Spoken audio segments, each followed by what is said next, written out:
Chapter 10, The Lobster Quadrille. The Mock Turtle sighed deeply and drew the back of one flipper across his eyes.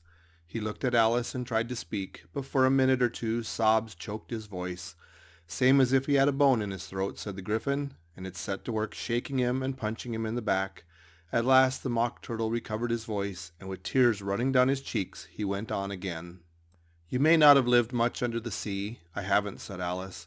"And perhaps you were never even introduced to a lobster." Alice began to say, "I once tasted," but checked herself hastily and said, "No, never. So you can have no idea what a delightful thing a lobster quadrille is." "No, indeed," said Alice. "What sort of a dance is it?" "Why," said the Gryphon, "you first form into a line along the seashore." "Two lines," cried the Mock Turtle. "Seals, turtles, salmon, and so on. Then when you've cleared all the jellyfish out of the way—" "That generally takes some time," interrupted the Gryphon. "You advance twice, each with a lobster as a partner," cried the Gryphon. "Of course," the Mock Turtle said. "Advance twice, set to partners, change lobsters and retire in the same order," continued the Gryphon. "Then, you know," the Mock Turtle went on, "you throw the lobsters," shouted the Gryphon with a bound into the air, "as far out to sea as you can." "Swim after them," screamed the Gryphon. "Turn a somersault in the sea," cried the Mock Turtle, capering wildly about. "Change lobsters again," yelled the Gryphon at the top of its voice. "Back to land again, and that's all the first figure," said the Mock Turtle, suddenly dropping his voice. And the two creatures who had been jumping about like mad things all this time sat down again very sadly and quietly and looked at Alice. "It must be a very pretty dance," said Alice timidly. "Would you like to see a little of it?" said the Mock Turtle. "Very much indeed," said Alice. "Come, let's try the first figure," said the Mock Turtle to the Gryphon. "We can do without the lobsters, you know. Which shall sing?" "Oh, you sing," said the Gryphon. "I've forgotten the words."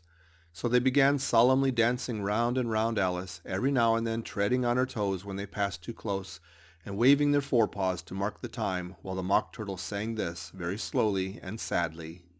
"Will you walk a little faster?" said a whiting to a snail. "There's a porpoise close behind us, and he's treading on my tail. See how eagerly the lobsters and the turtles all advance. They are waiting on the shingle. Will you come and join the dance?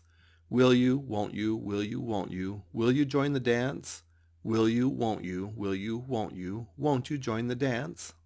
You can really have no notion how delightful it will be when they take us up and throw us, with the lobsters, out to sea. But the snail replied, "Too far," and gave a look askance. Said he thanked the whiting kindly, but he would not join the dance. Would not, could not, would not, could not join the dance. Would not, could not join the dance. "What matters how far we go?" his scaly friend replied. "There is another shore, you know, upon the other side. The further off from England, the nearer is to France. Then turn not pale, beloved snail, but come and join the dance. Will you, won't you, will you, won't you join the dance? Will you, won't you, won't you join the dance?" "Thank you. It's a very interesting dance to watch," said Alice, feeling very glad that it was over at last. "And I do so like that curious song about the whiting." "Oh, as to the whiting," said the Mock Turtle, you've seen them, of course." "Yes," said Alice. "I've often seen them at Din—" She checked herself hastily. "I don't know where Din may be," said the Mock Turtle, "but if you've seen them so often, of course you know what they're like." "I believe so," Alice said thoughtfully. "They have their tails in their mouths, and they're all over crumbs." "You're wrong about the crumbs," said the Mock Turtle. "Crumbs would all wash off in the sea, but they have their tails in their mouths, and the reason is—" Here the Mock Turtle yawned and shut his eyes. "Tell her about the reason and all that," he said to the Gryphon. "The reason is," said the Gryphon, "that they would go with the lobsters to the dance, so they got thrown out to sea. So they had to fall a long way, so they got their tails fast in their mouths, so they couldn't get them out again, that's all." "Thank you," said Alice. "It's very interesting. I never knew so much about a whiting before." "I can tell you more than that, if you like," said the Gryphon. "Do you know why it's called a whiting?" "I never thought about it," said Alice. "Why?" "It does the boots and the shoes," the Gryphon replied very solemnly. Alice was thoroughly puzzled. "Does the boots and the shoes," she repeated in a wondering tone. "Why, what are your shoes done with?" said the Gryphon. "I mean, what makes them so shiny?" Alice looked down at them and considered a little before she gave her answer. "They're done with blacking, I believe." "Boots and shoes under the sea," the Gryphon went on in a deep voice, "are done with a whiting. Now you know." And what are they made of? Alice asked in a tone of great curiosity. Soles and eels, of course, the Gryphon replied rather impatiently. Any shrimp could have told you that. If I'd been the whiting, said Alice, whose thoughts were still running on the song, I'd have said to the porpoise, keep back, please, we don't want you with us. They were obliged to have him with them, the Mock Turtle said. No wise fish would go anywhere without a porpoise. Wouldn't it really? Said Alice in a tone of great surprise. Of course not, said the Mock Turtle. Why, if a fish came to me and told me he was going on a journey, I would say, with what porpoise? Don't you mean purpose? Said Alice. I mean what I say, the Mock Turtle replied in an offended tone, and the Gryphon added, Come, let's hear some of your adventures. I could tell you my adventures beginning from this morning, said Alice a little timidly, but it's no use going back to yesterday, because I was a different person then. Explain all that, said the Mock Turtle. No, the adventures first, said the Gryphon in an impatient tone. Explanations take such a dreadful time. So Alice began telling them her adventures from the time when she first saw the White Rabbit. She was a little nervous about it just at first. The two creatures got so close to her, one on each side, and opened their eyes and mouths so very wide, but she gained courage as she went on. Her listeners were perfectly quiet till she got to the part about her repeating, You are old, Father William, to the caterpillar, and the words all coming differently. And then the Mock Turtle drew a long breath and said, That's very curious. It's all about as curious as it can be, said the Gryphon. It all came different, the Mock Turtle repeated thoughtfully. I should like to hear her try and repeat something now. Tell her to begin. He looked at the Gryphon as if he thought it had some kind of authority over Alice. Stand up and repeat. 'Tis the voice of the sluggard, said the Gryphon. How the creatures order one about and make one repeat lessons, thought Alice. I might as well be at school at once. However, she got up and began to repeat it, but her head was so full of the Lobster Quadrille that she hardly knew what she was saying, and the words came very queer indeed. 'Tis the voice of the lobster, I heard him declare. You have baked me too brown, I must sugar my hair. As a duck with his eyelids, so he with his nose trims his belt and his buttons and turns out his toes. Later editions continued as follows. When the sands are all dry, he is gay as a lark, and will talk in contemptuous tones of the shark. But when the tide rises and sharks are around, his voice has a timid and tremulous sound. That's different from what I used to say when I was a child, said the Gryphon. Well, I never heard it before, said the Mock Turtle, but it sounds uncommon nonsense.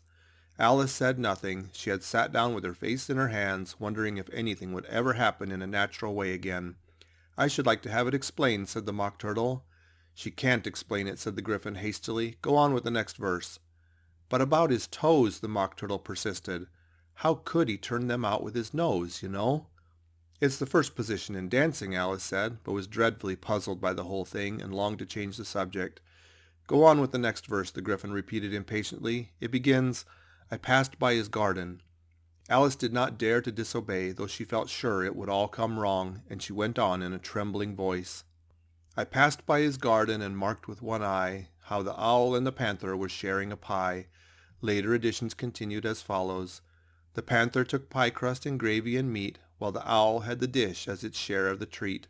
When the pie was all finished, the owl, as a boon, was kindly permitted to pocket the spoon, while the panther received knife and fork with a growl, and concluded the banquet. What is the use of repeating all that stuff, the Mock Turtle interrupted, if you don't explain it as you go on? It's by far the most confusing thing I ever heard. Yes, I think you'd better leave off, said the Gryphon, and Alice was only too glad to do so. Shall we try another figure of the Lobster Quadrille, the Gryphon went on, or would you like the Mock Turtle to sing you a song? Oh, a song, please, if the Mock Turtle would be so kind, Alice replied, so eagerly that the Gryphon said in a rather offended tone, No accounting for tastes. Sing her turtle soup, will you, old fellow? The Mock Turtle sighed deeply and began in a voice sometimes choked with sobs to sing this. Beautiful soup, so rich and green, waiting in a hot tureen. Who for such dainties would not stoop? Soup of the evening, beautiful soup. Soup of the evening, beautiful soup. Beautiful soup. Beautiful soup. Soup of the evening, beautiful, beautiful soup. Beautiful soup, who cares for fish, game, or any other dish? Who would not give all else for 2 pennyworth only a beautiful soup? Pennyworth only a beautiful soup. Beautiful soup. Beautiful soup. Soup of the evening, beautiful, beautiful soup. Chorus again, cried the Gryphon, and the Mock Turtle had just begun to repeat it when a cry of "The trial's beginning" was heard in the distance. "Come on," cried the Gryphon, and taking Alice by the hand, it hurried off without waiting for the end of the song. "What trial is it?" Alice panted as she ran, but the Gryphon only answered, "Come on," and ran the faster, while more and more faintly came, carried on the breeze that followed them, the melancholy words, "Soo-oop of the evening, beautiful, beautiful soup." End of chapter 10.